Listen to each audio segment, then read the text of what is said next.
Hi സുഹൃത്തുക്കളെ, എല്ലാവർക്കും നമസ്കാരമുണ്ട്. ഇന്നത്തെ വീഡിയോയിൽ നമ്മൾ വളമിടലാണ്.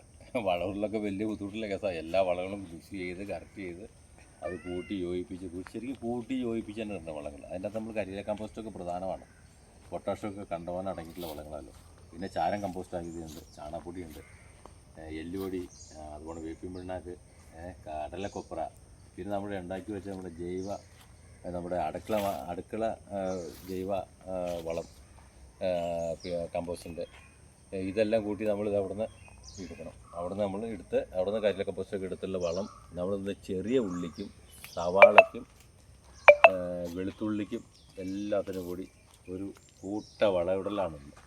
വളമിട്ട് റെഡിയാക്കുക. വളം പറഞ്ഞാൽ നമ്മൾ വീഡിയോ കാണിക്കുന്നുണ്ട്, അപ്പോൾ എന്നിട്ട് അത് കാണാം. ഓക്കെ.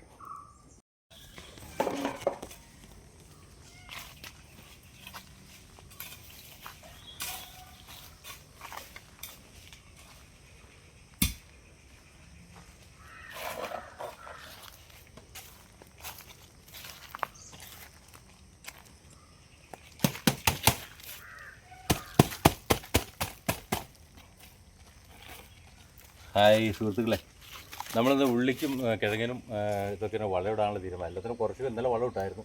അപ്പോൾ കുറേ കരിയില കമ്പോസ്റ്റ് നമ്മൾ പണ്ടിട്ട കരിയില കമ്പോസ്റ്റ് ഉണ്ടാകും. അവിടെ ഒരെണ്ണം കണ്ടുണ്ട്, അതിട്ട് തീർന്ന. ഇനി ഇതിനകത്ത് നമുക്ക് ഇവിടെ വരെ കമ്പോസ്റ്റാണ് ഇപ്പോൾ ഇത്. ഈ ഇല വെളിയിൽ കാണുന്നുള്ളൂ. അത് ഒരു 10-20 ബക്കറ്റ് സിമെൻറ്റ് പെയിൻറ്റ് ബക്കറ്റ് കിട്ടുന്ന നമുക്ക്. നമ്മളിപ്പോൾ 5 ബക്കറ്റോട് എടുത്തു. ഇതാണ് നല്ല പൊടിഞ്ഞത് കമ്പോസ്റ്റ് ഉണ്ട്. നമ്മുടെ ആവശ്യമുള്ള കരിയില കമ്പോസ്റ്റ് നമ്മളിപ്പോൾ എടുത്തിട്ടുണ്ട്. നല്ല അടിപൊളിയായിട്ട് നല്ല ചാണകപ്പൊടി പോലെ കിട്ടും. അത് പൊടിക്കുക നമുക്ക്. അപ്പോൾ അത് നിറച്ചിട്ടില്ല, ഇഷ്ടം പോലെ ഉണ്ട്. കൊട്ടിഞ്ഞ് പോരും, ഇഷ്ടം പോലെ പോരും. ഇതേ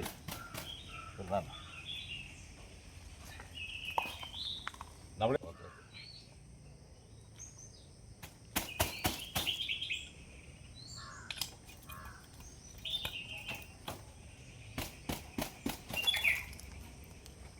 ഇപ്പോൾ കരിയില കോമ്പോസ്റ്റ് നമ്മൾ 2-3 ബക്കറ്റ് എടുത്തായിരുന്നു. അപ്പോൾ തികഞ്ഞില്ല. അപ്പോൾ കുറച്ചുകൂടി സ്വല്പം ഒരു കള്ളി ഉള്ളിക്കോടും വളം ഇടാനുണ്ട്. അപ്പോൾ ഈ കരിയില കമ്പോസ്റ്റ് ഉണ്ട്, പിന്നെ ചാണകം, എല്ലാ വളങ്ങളും ചേർത്ത് നമ്മൾ ഇടുന്നത്. അല്ല, ചാണകപ്പൊടി പോലെയാണ്. കണ്ടോ, ഇതിപ്പോൾ 4 മാസം മുമ്പ് ഇട്ടാൽ നമുക്ക് അടിയിൽ നിന്ന് ഇങ്ങനെ എടുത്താൽ നമുക്ക് ഇഷ്ടം പോലെ കിട്ടും. ഇപ്പോൾ കരിയില കമ്പോസ്റ്റ് ചാണകമൊക്കെ വളം എല്ലാം കൂട്ടി മിക്സ് ചെയ്ത് നമ്മൾ ഇട്ടിട്ടുണ്ട്. ഇത് എത്ര മതിയാവും നമുക്ക്? ഇന്നലെ കുറേ ഇട്ടാൽ നമ്മൾ ഇന്ന് കുറച്ചുകൂടെ ഇടാനുള്ളൂ. അപ്പോൾ ഇന്ന് ഇത് ഇടാൻ തുടങ്ങാം. ഓക്കെ.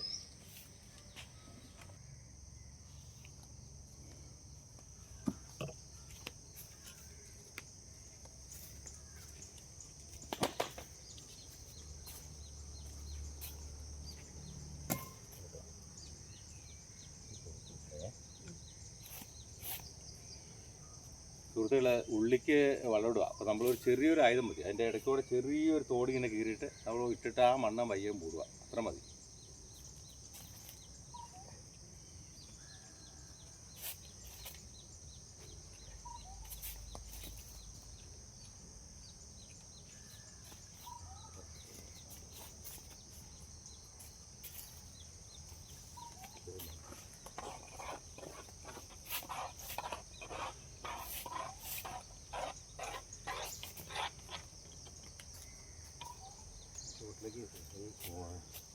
പിന്നെ ഉള്ളിയുടെ ചുവട്ടിലേക്ക് മണ്ണ് നമ്മൾ ഒരുപാട് അടുപ്പിക്കുന്നുണ്ട്. ആ തോട് മാത്രം മൂടാവുള്ളൂ. ഉള്ളിയുടെ ചുവട്ടിൽ മണ്ണ് വരരുത്.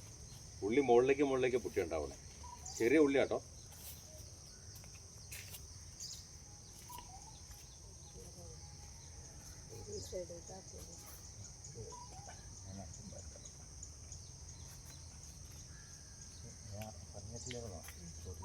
ചോട്ടിൽ മണ്ണ് കംപ്ലീറ്റ് മാറ്റാം കേട്ടോ.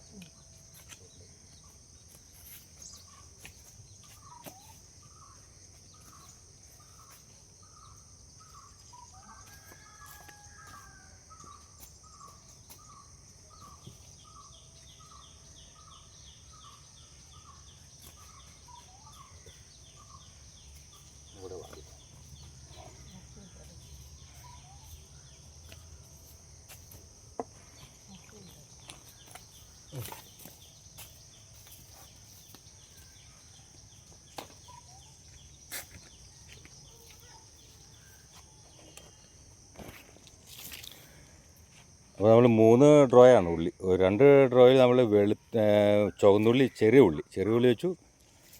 ഓരെണ്ണത്തിലാകുമ്പോൾ വെളുത്തുള്ളി വെച്ചു. പക്ഷേ നമ്മുടെ മഴമറ ഉണ്ടല്ലോ, ഈ മഴമറയ്ക്കകത്ത് നമ്മൾ ഇത് ട്രീറ്റ് ചെയ്തിട്ട് മണ്ണിട്ട് കംപ്ലീറ്റും. അപ്പോൾ അതിനകത്ത് നമ്മൾ കുറേ ഉള്ളികളും സവാള, കിഴങ്ങ് ഒരു 5 ദിവസം കഴിഞ്ഞാൽ വയ്ക്കാം. അത് വയ്ക്കണം, ഫുള്ള് അതിനകത്ത് വയ്ക്കണം. ഇതുപോലാണ് നമ്മൾ വളം ഇടുന്നത്. കണ്ടോ, കംപ്ലീറ്റ് ഓർഗാനിക്കാണ്. ട്രീറ്റ് ചെയ്ത ചാരം വരെ ഉണ്ട് ഇതിനകത്ത്. ഇതുപോലെ നമ്മൾ ചെറിയ വര വരച്ച് അതിൻ്റെ അകത്ത് വെള്ളമിട്ട് പയ്യെ കല്ലൊക്കെ വലിയ കല്ലുണ്ട്. ഈ പ്രത്യേക ഒരു ശ്രദ്ധ വേണ്ടതെന്ന് വെച്ചാൽ നല്ല പൂഴി മണ്ണായിരിക്കണം നമ്മൾ ഉള്ളി നടാൻ, കിഴങ്ങ് നടാനും ഉള്ളി നടാനും പൂഴി മണലായിരിക്കണം. അപ്പോൾ പല പ്രാവശ്യമായിട്ട് നമ്മൾ കല്ലൊക്കെ പറക്കി മാറ്റി റെഡിയായി വന്നോളൂ. ഇതാണ് ഇത് വെള്ളമിട്ട് നമ്മൾ ക്ലിയർ ചെയ്തു. ഒരിക്കലും ഉള്ളിയുടെ ചോട്ടിൽ മണ്ണ് കണ്ടവനെ വരരുത്. ചെറുത് മണ്ണ് തെറിച്ചാലും കുഴപ്പമില്ല, പക്ഷേ മണ്ണ് വരരുത്. ഉള്ളി മുകളിലേക്കല്ല വളർന്നുണ്ടാവുന്നത്.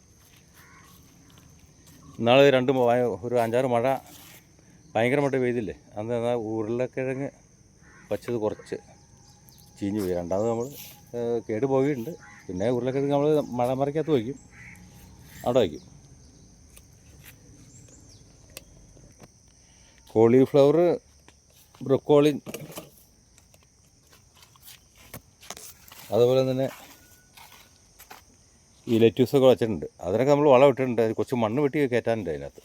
ഈ കോളിഫ്ലവർ കണ്ടോ, കോളിഫ്ലവറൊക്കെ ചുരുണ്ട് വന്നിട്ടുണ്ട്. നമുക്ക് തൈ കിട്ടാനും വിത്ത് കിട്ടാനും വൈകാരണം, അല്ലെങ്കിൽ ഇപ്പോൾ കോളിഫ്ലവർ ആയിക്കൊണ്ട് തന്നെ.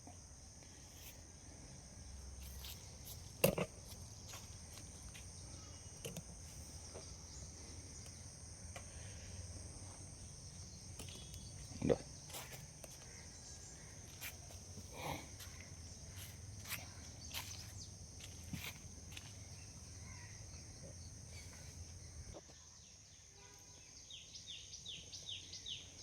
ഇന്ന് കോണോടും ചെയ്യാനുണ്ട്. കോണിന് കുറച്ച് കളകൾ വന്നിട്ടുണ്ട്.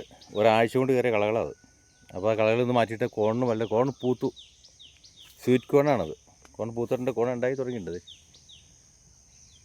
ഒരു 40 ദിവസം ആവണേ ഉള്ളൂ കഷ്ടി.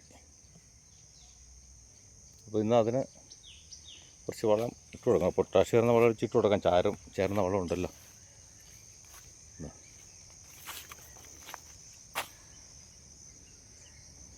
പിന്നെ നമ്മുടെ മുന്തിരി വച്ചിട്ടിപ്പോൾ 2 ആഴ്ച ആയിട്ടുള്ളൂ. മുന്തിരി 4 കാലയിൽ 4 മുന്തിരി ഇട്ടിട്ടുണ്ട്. മുന്തിരി വരുന്നത് വരെ നമ്മൾ കുറച്ച് പാവലും പടവലും ഒക്കെ കയറ്റിയിട്ടുണ്ട്. ഇത് മൾച്ചിങ് ഷീറ്റിൽ നമ്മൾ വെണ്ട, പച്ചമുളക്, പലതരം പച്ചമുളകും പലതരം വെണ്ടകളും. പിന്നെ ഈ ഒരു ബെഡ് നമുക്കിനി ഇതിൻ്റെ അകത്ത് വയ്ക്കാനുണ്ട്. നമുക്ക് സ്ട്രോബെറി വയ്ക്കാനുണ്ട്. സ്ട്രോബെറിക്ക് വിത്ത് പാവി നിർത്തിയിട്ടുണ്ട്. ഇതിനകത്ത് ഒരു ഫുള്ള് സ്ട്രോബെറി വയ്ക്കാം. പൊന്നങ്കണി ചീര, കോളിഫ്ലവറും ക്യാബേജും ബ്രൊക്കോളിനും വെച്ചിട്ടുണ്ട് നമ്മൾ. ഇത് ക്യാരറ്റാണ് കേട്ടോ. ക്യാരറ്റ് പിടിച്ച് വന്നിട്ടുണ്ടല്ലോ. ഇനിയിപ്പോൾ അതിന് കുറച്ച് വെള്ളം ഇട്ട് കൊടുക്കാൻ അറിയാം. അടുത്ത ആഴ്ച വെള്ളം ഇട്ടോ. ക്യാരറ്റിന് അടുത്ത ആഴ്ച വെള്ളം ഇട്ടാൽ മതി. കോളിഫ്ലവറിനൊക്കെ വളം ഓൾറെഡി ഇട്ടു. ഇനി കുറച്ച് മണ്ണ് വെട്ടി കയറ്റാനുണ്ട്.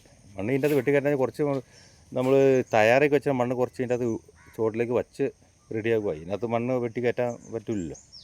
പുറത്തുനിന്ന് കുറച്ച് മണ്ണ് എടുക്കണം. കോളിഫ്ലവർ, ബ്രൊക്കോളി, ക്യാബേജ്, വയലറ്റുണ്ട്, സാധാ ക്യാബേജ് ഉണ്ട്.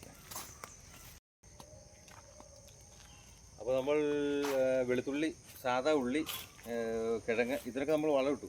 പിന്നെ നമ്മൾ ഇന്നലെ ഇതിനൊക്കെ വളം ഇട്ടായിരുന്നു. പിന്നെ ചുവന്ന ചീര, അതിൻ്റെ അകത്ത് ഇലപ്പുള്ളി രോഗം വന്നിട്ടുണ്ട്. അത് പോയിട്ടുണ്ടാവും. അത് ഉപയോഗിക്കാൻ പറ്റില്ല. അത് എന്തോ ഇനിയിപ്പോൾ അത് മാറ്റിയിട്ട് നമുക്ക് വേറെ നടാനുണ്ട്. ഈ മഴ പെയ്തിട്ടായിരിക്കാം. പിന്നെ നമ്മൾ അവിടെ ക്യാബേജ്, ബ്രൊക്കോളി ഇതിനൊക്കെ നമ്മൾ വളം ഇട്ടിട്ടുണ്ട്, വെട്ടി മൂടിയിട്ടുണ്ട്. ഇനിയിപ്പോൾ നമ്മൾ അടുത്ത വളമുള്ള പ്രയോഗം ഇനി കുറച്ച് വയ്ക്കാനുണ്ട് വേറെ. അതെല്ലാം വളമുള്ളതാക്കിയിട്ട് പിന്നെ വീഡിയോയിൽ വീണ്ടും കാണാം. അപ്പോൾ എല്ലാവർക്കും നമസ്കാരം.